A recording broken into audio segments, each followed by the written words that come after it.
नमस्कार, स्वागत है आप सभी का आपके अपने यूट्यूब चैनल एन मिशा क्लासेस में।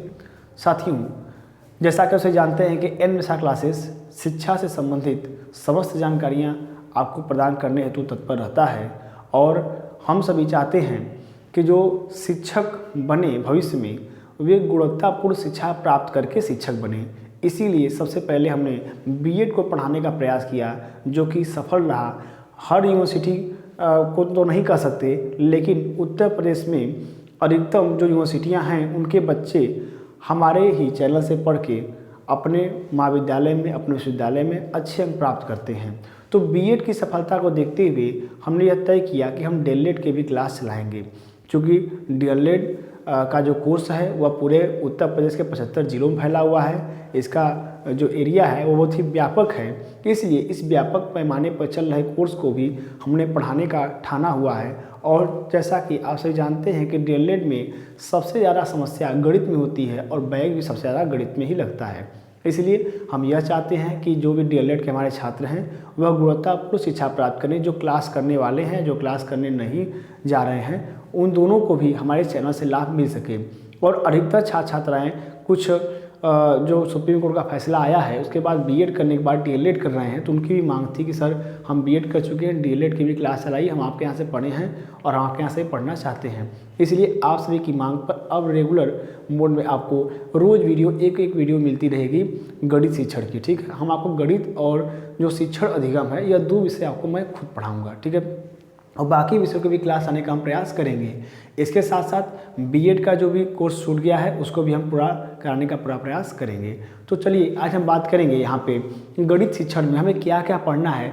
देखिए, अमन बड़ी सर ने आपको पूरा सिलेबस बता दिया था। अगर आप नहीं देखे होंगे तो पहले सेमेस्टर, दूसरे सेमेस्टर, तीसरे सेमेस्टर और चौथे सेमेस्टर, इन चारों सेमेस्टर में आपको क्या पढ़ना है इसके बारे में अमन मणिशंकर सर ने आपको बता दिया है। मैं वीडियो का लिंक डिस्क्रिप्शन बॉक्स में दे दूंगा, वहाँ से जा करके देख सकते हैं कि आपको पूरा क्या पढ़ना है, कितने विषय पढ़ने हैं और किस सेमेस्टर में कितने विषय कम हो रहे हैं, कौन से विषय बढ़ रहे हैं, इनकी पूरी जानकारी आपको मिल जाएगी। इसके बाद अब हम बात करते हैं, जब हम सिलेबस अपना जान गए तो सिलेबस के अंतर्गत अब हम बात करेंगे आगे कि हमें गणित में क्या पढ़ना है, गणित का विषय वस्तु क्या है। अब करिकुलम तो हम जान चुके हैं, अब हम बात करेंगे सिलेबस की। तो सिलेबस जो फर्स्ट सेमेस्टर में आपका गणित शिक्षण है, इसके अंतर्गत आपको निम्न 14 बिंदुओं के अंतर्गत आपको अध्ययन करना है, जिसमें सबसे पहला है संख्या तथा संख्यांक का बोध, अंकीय मान व स्थानीय मान। देखिए, अब मैं आपको बता देना चाहता हूँ कि हम जो पढ़ाएंगे, जैसे यहाँ पे स्थानीय मान का जिक्र किया गया है, तो सिर्फ आपको स्थानीय मान ही नहीं पढ़ाएंगे, हम स्थानीय मान से रिलेटेड जो भी चीज़ें हैं, जैसे जाति मान होता है, हम वो भी आपको पढ़ाएंगे। कुछ चीज़ें अगर एक्स्ट्रा आ रही हैं तो वो भी हम पढ़ाने का पूरा प्रयास करेंगे, वो भी आपके साथ चले। ये नहीं कि जितना लकीर का फ़कीर आपको नहीं बनना है कि जितना लिखा गया सिर्फ उतना ही अध्ययन कर, नहीं, उससे और हट के और उससे ज़्यादा अध्ययन करने का प्रयास करिए, तभी आप दूसरों से अलग हो पाएंगे। अब आगे हम बात करेंगे तो इसमें पढ़ना है संख्या क्या है और संख्यांक क्या है। इसके बाद अंक के ज्ञान करेंगे, यानी कि किन किन भाषाओं में अंक लिखा जाता है, किन किन लिपियों में अंक को लिखा जाता है, और स्थानीय मान का हम जिक्र करेंगे। इसके बाद दूसरा है गुणा व भाग की संकल्पना एवं संक्रिया, यानी भाजक, भाज्य, भागफल, शेष क्या है, ठीक है, गुणक, गुणनफल क्या है, ये सभी की चर्चा इसमें की जाएगी। तीसरे नंबर पर आता है भिन्न की संकल्पना व गणितीय संक्रिया, यानी भिन्न किसे कहते हैं, भिन्न के प्रकार क्या हैं, भिन्न का जोड़, भिन्न का घटाव, भिन्न का गुणा, भिन्न का भाग और भिन्न को आरोही अवरोही क्रम में लिखना, ये सभी इसमें हम सीखेंगे। इसके बाद आता है दशमलव संख्या की अवधारणा, दशमलव संख्या का स्थानीय मान व गणितीय संक्रिया, यानी कि दशमलव संख्या क्या होती है, दशमलव संख्याओं का हम स्थानीय मान किस तरह से निकालेंगे। जैसे कि यह दे दिया, इसमें 5 का स्थानीय मान निकालिए, ठीक है, तो स्थानीय मान कैसे निकालेंगे और दशमलव की जो गणितीय संक्रिया, जो घटाना गुणा भाग है, वह किस तरह से होगी, इसका हम अध्ययन करेंगे। इसके बाद हम बात करेंगे अपवर्तक, अपवर्त, समापवर्तक व समापवर्तक की अवधारणा, यानी अपवर्तक क्या है, अपवर्त क्या है, समापवर्तक क्या होता है, समापवर्त क्या है, इन सभी के बारे में भी हम विस्तृत रूप से अध्ययन करेंगे। ठीक है, इसके बाद हमें पढ़ना है कि लघुत्तम समापवर्तक, महत्तम समापवर्तक ये क्या होते हैं, और इनको जानने के बाद हम भाज्य क्या है और अभाज्य संख्या क्या है। इसके साथ साथ हमने कहा कि लकीर का फकीर नहीं बनना है, तो भाज्य संख्या, अभाज्य संख्या, साथ साथ रूढ़ी संख्या क्या है, यौगिक संख्या क्या है, पूर्ण संख्या क्या है, प्राकृतिक संख्या क्या है, ये सारी संख्याओं का हम अध्ययन करते हुए चलेंगे।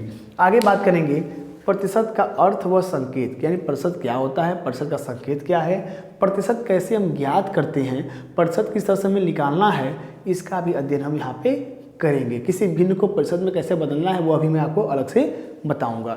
ठीक है, इसके बाद हमें अध्ययन करना है अवर्गीकृत आंकड़ों का पिक्टोग्राफ, बार ग्राफ व पाई ग्राफ द्वारा निरूपण। यानी कि कोई आंकड़े हैं जो कि अनसिस्टमेटिक है, सिस्टमेटिक नहीं हैं, तो उनको हम कैसे पिक्टोग्राफ द्वारा, बार ग्राफ के द्वारा और पाई ग्राफ के द्वारा, हम जैसे आपने देखा होगा ऐसे ऐसे दंड आरेख उसको बोलते हैं हम, इस तरह से प्रदर्शित किया जाता है। ठीक है, इस तरह से जो प्रदर्शित होता है उसी को हम बोल रहे हैं कि यही है आपका पिक्टोग्राफ। ठीक है, एक आता है इस तरह से गोला बना करके वृत्त आरेख के द्वारा प्रदर्शन किया जाता है, परसेंटेज बना करके। ठीक है, जैसे कैसे होता है कि यहाँ पर ये हो गया 70%, यहाँ हो गया 30%, ठीक है, और 30 नहीं, यहाँ पर कर लेंगे 20%, यहाँ हो गया 10%। ठीक है, तो ये है जो निरूपण है, इसी को कार्य सीखना हमें है कि अवर्गीकृत आंकड़ों का पिक्टोग्राफ, बार ग्राफ और पाई ग्राफ द्वारा कैसे निरूपण करेंगे। इसके बाद में समझना है सजाती व विजातीय बीजगणितीय व्यंजकों का बोध व इनकी गणितीय संक्रिया। जहाँ भी गणितीय संख्या लिखना मिल रहा है वहाँ समझिए कि प्लस, माइनस, मल्टीप्लाई और डिवीजन, ये चारों चीज़ें हमें सीखना है। तो इसमें सजाती व विजातीय बीजगणितीय व्यंजकों, सजाती पद और विजातीय पद, सजाती मतलब जो एक जैसे 7 है 5 है सजाती हैं, और विजातीय मतलब जैसे ये है और 5b है, ये विजाती है, इनका पद अलग अलग हो गया। ठीक है, जो गुणांक में अलग अलग होता है उसको विजातीय बोल देंगे, और गुणांक में एक जैसा रहेगा तो वह अचर मान जो गुणांक में एक जैसा होता है वह सजातीय पद कहलाएगा। ठीक है, इन्हीं को हमें समझना है, कैसे इनका गुणा करेंगे, कैसे जोड़ करेंगे, कैसे घटाना करेंगे, कैसे भाग करेंगे। इसके बाद हमें समझना आगे है तल क्या है, तलखंड क्या है, बिंदु क्या है, रेखा क्या है, वक्र क्या है, रेखाखंड क्या है, किरण क्या है और कोण क्या है। इन सारी चीज़ों की अवधारणा को हमें समझना है कि क्या होते हैं, किसे कहते हैं। चूँकि आपके परीक्षा में लघु उत्तरी प्रश्न आएंगे, अति लघु उत्तरी और बहुविकल्पी, और विषय उत्तरी प्रश्न आपकी परीक्षा में नहीं पूछा जाता है। इसलिए आप यह मान के चलिए कि आपको छोटी छोटी चीज़ें, जैसे बिंदु क्या है, ठीक है, ये आपको 2 लाइन में लिखना होगा वहाँ पे, तो इसलिए सब छोटी छोटी चीज़ें इसमें समाहित की गई हैं कि आप यहाँ से लिख करके अच्छे अंक प्राप्त कर सकें। तो यकीन मानिए गणित में आपको अच्छा अंक मिलेगा अगर आप अच्छी तरह से पढ़ लेते हैं तब। आगे है पटरी तथा प्रकार की सहायता से 60 अंश, 90 अंश, 120 अंश का कोड बनाना, कि कैसे हम कोड बनाएंगे। तो आपको पटरी प्रकार से बना करके कापी पे रिकॉर्ड करके आपको दिखाएंगे कि किस तरह से बनाते हैं। हालांकि ये जो चीज़ें हैं ये कक्षा 1 से लेकर कक्षा 8 तक में अगर आपने बचपन में बहुत ही अच्छे से अध्ययन किया होगा तो आप इन चीज़ों को बहुत अच्छे से समझ पाएंगे, क्योंकि आपको सिर्फ दोहराना है। और जो लोग नहीं पढ़े होंगे किसी कारणवश वे यहाँ से पढ़ लेंगे, उनको दिक्कत नहीं होगी। आगे है कोण के प्रकार। कोण के प्रकार में आपको 3 ही कोण पढ़ना है, न्यून कोण, समकोण, अधिक कोण, लेकिन आपको सरल को भी पढ़ाएंगे। ठीक है, और बाकी जो भी कोण है, बृहद कोण है, संपूर्ण कोण है, वो सारी बातें हम आपको बताएंगे। क्योंकि जब बात हो रही है तो पूरी बात होगी। आगे है त्रिभुज, आयत, वर्ग व वृत्त की अवधारणा। ये सब चीज़ें क्या होती हैं, त्रिभुज क्या है, आयत क्या है, वर्ग क्या है, वृत्त क्या है, इसका परिमाप भी आपको हम बताएंगे। ठीक है, इसका सूत्र भी है, उसको भी आपको हम बताएंगे। इसके साथ साथ जो इनके साथ परिमेय होते हैं वो भी आपको हम बताएंगे। इसके बाद है परिमिति का। परिमिति का मतलब यहाँ पे परिमाप से है, परिमाप मतलब पेरीमीटर। तो पेरीमीटर क्या होता है, पेरीमीटर मतलब इन सभी के परिमाप के हम सूत्र आपको बता देंगे। ठीक है, तो यही है परिमाप, मतलब होता है बाहरी माप, किसी चीज़ की बाहरी माप लेना, यही होता है परिमाप। तो यही सारी चीज़ें हमको आज चर्चा करना था आप सभी से, हमने चर्चा कर दिया है। ये सारी चीज़ें हम पढ़ेंगे। अब हमारी पहली क्लास संख्या तथा संख्यांक का बोध, अंकीय ज्ञान व स्थानीय मान, इसी पे हमारी पहली क्लास होगी। ठीक है, तो इंतजार करिएगा पहली क्लास का, और नोट्स बनाते हुए चलिएगा ताकि आपको परीक्षा के समय परेशान न होना पड़े, आपके पास नोट्स आपके हों।